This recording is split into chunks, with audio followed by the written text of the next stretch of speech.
Today we're doing a wall look that's really out of my comfort zone and maybe the most dramatic wall look I've ever done.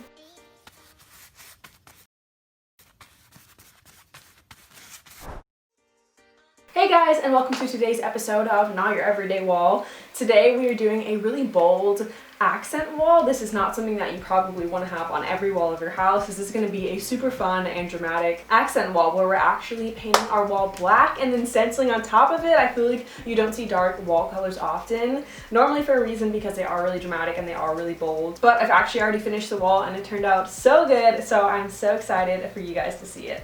Alright, let's get into it. So we're going to be using this really fun tree stencil that honestly just screams fall, and I already painted the base of my wall black, and I'm going to be stenciling in the trees with this gold color, this off-white color, and then I'm going to be mixing my own darker gray with my black and this white. And I already sprayed my stencil with spray adhesive off camera so we can make sure the stencil is really secure against the surface. And I'm going to be painting the trees randomly with the different colors. So I'm putting dots with the paint in each tree just to kind of plan out where I want the colors to go. I'm doing majority white and then a little bit of gray and then one tree every stencil-ish with the gold as like an accent. I'm also leaving some of the trees blank and not filling them in. I think if I filled in the entire stencil, it would be a pretty busy pattern, and I want this really random and scattered look, and I want the black to shine through and have a somewhat minimal look. Black is already such a bold base color, and we don't need a really busy pattern on top of it.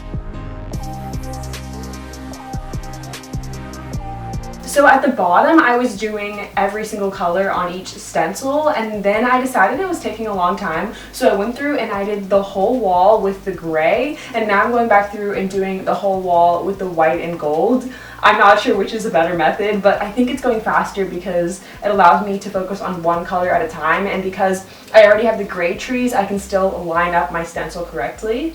So we're trying out a new technique. This new technique definitely worked way faster, and I finished the wall. I think it turned out so good. I put my white desk in front of it. It's really important to think about the furniture in your room when you're painting your wall. Like I said, I have all of this white furniture with some gold on my lamp, and the black wall with the white and gold in it really allows the white furniture to pop off of the dark wall. Head to our website to check out more of our stencils, and don't forget to tag us on social media with your stencil art.